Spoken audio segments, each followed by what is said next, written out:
Hi roses! So in today's video, I'm going to be showing you guys my version of an American Western omelet.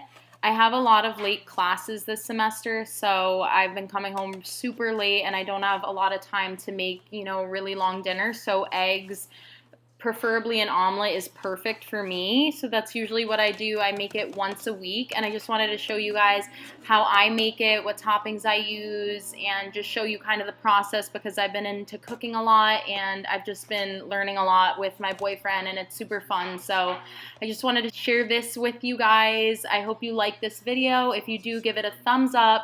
Let me know what your go-to meal is in the comments, and if you want to see more cooking videos, then just let me know because I really do love to cook. The first topping that I always like to include is spinach. So I just take a big healthy amount of that, put it in a pan and saute it until it becomes wilted. So you'll see that all the water is kind of evaporating from it, and when it gets to this point, that's when you know it's perfect. The second topping for me is jalapeno because I love everything spicy, so I just cut up one and I'm going to put that in my omelet. The third topping that I'm going to use is some freshly ripe grape tomatoes. I'm using 6 of those, and I think that these just give the omelet a fresh, ripe, really juicy flavor. Now I'm on to the eggs. So I usually use 4. That may be a lot. If you think that's too much, then use 3. So I'm putting these in a bowl, and then I'm just whipping these up until they are finely mixed. So as you can see, I like my eggs super, super, super whipped. I like to see a lot of bubbles, and I just like there to be a lot of color. Some people don't like to whip them as much as these, but this is how I like it. I'm beginning to start up the pan now, so I'm taking a substantial amount of butter, putting that in the pan, and heating it up on medium to high heat to make sure that all of the butter completely covers the pan and warms up. Once you see the butter start to melt and cover the pan, you want to turn down the heat because you don't want it to burn, so just make sure that you turn it down to low until you add the eggs. Once your pan looks like this, you're going to pour in the bowl of eggs that you've whipped up, and you're going to turn up the heat. Crank that shit up. Now it's time to add some color to the omelet, so we're going to be adding most of the toppings. First the spinach, then the jalapenos, and then the tomatoes. Now at this point, you'll start to see that the sides of the omelet are forming. They're getting that really light white egg color, which is what you're looking for. So I have a certain technique that I like to do to cook it in a faster, more efficient way. I turn up the heat and I start to target certain areas that aren't cooked instead of just keeping it in one place and have maybe the middle burn but the sides aren't fully cooked. So I turn it up a little more and I keep targeting those areas that aren't cooked yet.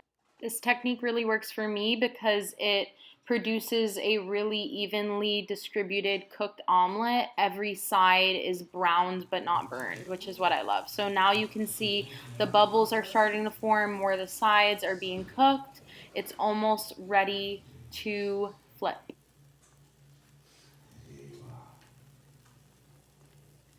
It's been a couple minutes now, and as you can tell, there is a lot of rich yellow color in this omelet. This is the point where you really want to turn down the heat because it's almost ready to be flipped and ready to go.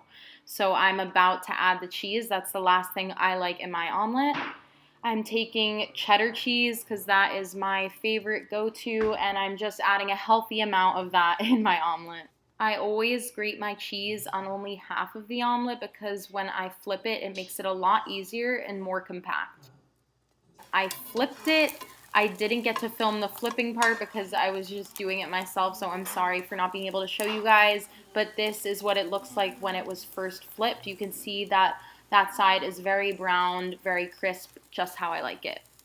All I really did though was just take that spatula, stick it under the right side, and then flip it over to the left, and I start to press it down to really make that cheese melt. I like it super melty. We want that cheesy, melty goodness. So just keep pressing it down, making sure that those eggs are getting completely cooked. I am not one to have undercooked eggs, not about that. Lastly, you're going to give the omelet one more flip and you are done. This is the finished product. I tend to press it down a little more just to double check, make sure that that is well cooked to my liking. But this is it. I hope you guys enjoyed this video. I hope it helps you. I hope you test this out. It really is such a good meal and just something that I can always lean on if I'm, in a crunch time. So thank you guys. If you'd like to see more cooking videos, let me know.